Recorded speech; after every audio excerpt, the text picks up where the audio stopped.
all maritime-related activities, infrastructure, people, cargo vessels, and other conveyances. We therefore need to reflect on the gains made out of that 2014 conference, if there is any, whether those conferences or aims were achieved or not.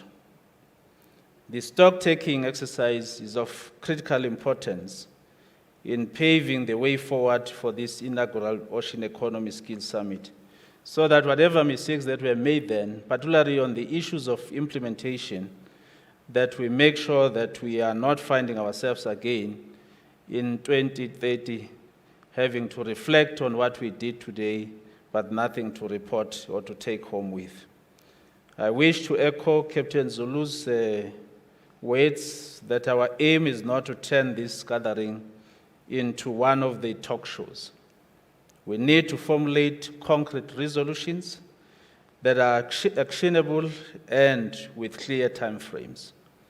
As we forge forward in driving the transformation agenda within the ocean economy through skills development, this summit has been able to identify short, medium, and long-term interventions that we need to collaboratively work on in ensuring that the summit achieves its set objectives.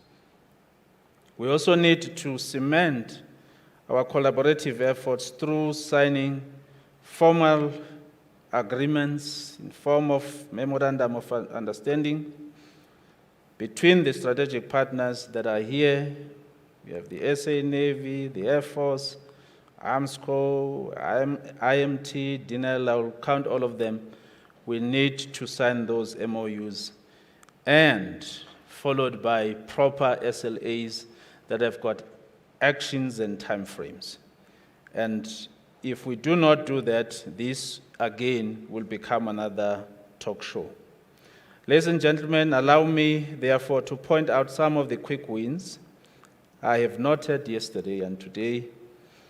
One, it is clear that most of us as different departments and entities here are duplicating most of our efforts, especially in the ocean economy carrier awareness initiatives. This one is doing that, this one is doing that, but we could collaboratively come together and coordinate those activities. So that's one area that we probably need to make sure that we come together. Maybe when I was looking at the presentation yesterday from the Navy, and I'll say, if this information can be shared in our career,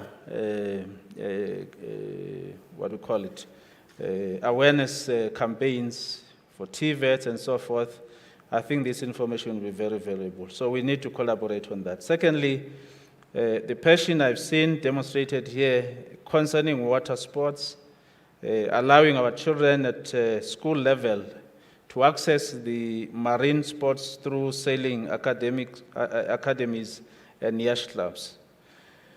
Our CEO mentioned a possible partnership yesterday or a collaboration with one of the sitters, to be specific, Cat Sitter, and I hope that CEO will follow on that matter with your counterparts on the other side so that we can be able to action that particular low-hanging fruit, as I call it.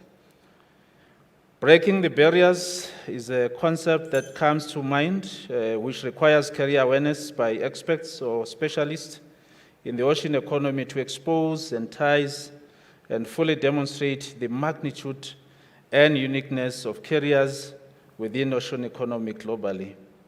The other area of collaboration is the entrepreneurship initiatives to develop SMMEs, starting with those in the TVET colleges, because most of them or some of them already have acquired some technical skills and they want to venture into entrepreneurship initiatives. The other one is the collaboration in the curriculum development, as we've heard Prof. From SACPO to say, we need you to come on board in the curriculum development for both responsiveness and relevance. Because what happens, our kids come to colleges, as they walk out of the gate, they are deemed their qualifications are deemed irrelevant or not responsive to the needs of the economy. So your expertise and your knowledge can be brought in the curriculum development of the TVET colleges. The other area is around research, as well as staff capacity development. We have expertise. I heard one day that at AMSCO, they have over 700 engineers. I don't know how true is that.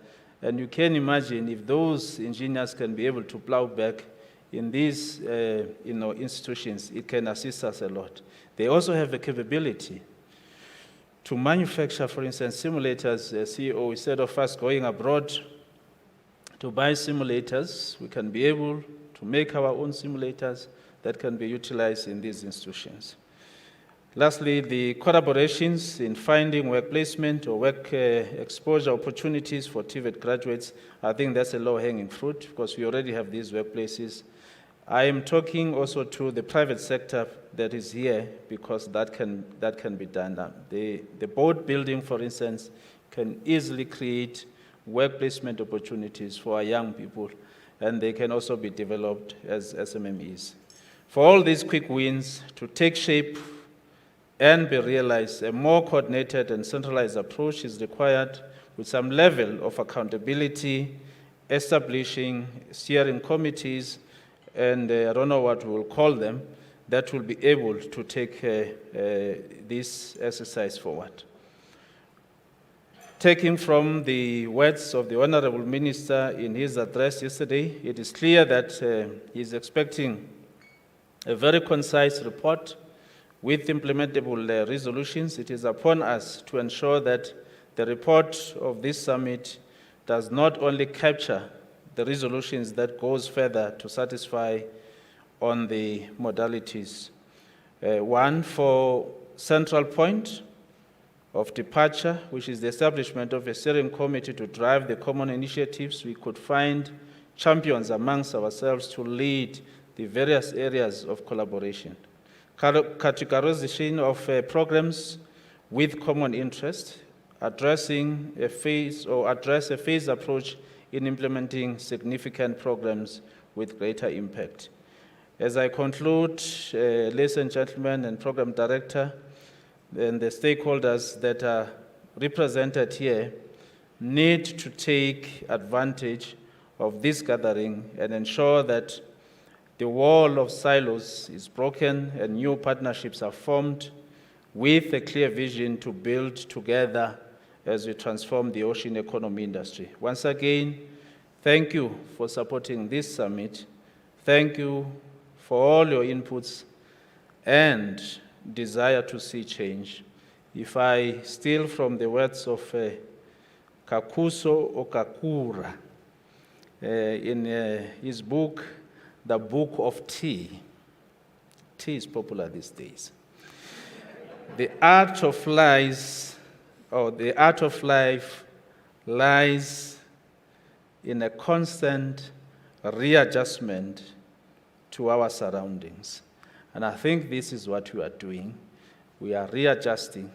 And the way to readjust is to make sure that we equip our young people with the necessary skills that they need so that they can be able to transform this sector that all of us want to tap into, but we lack the knowledge, we lack the skills.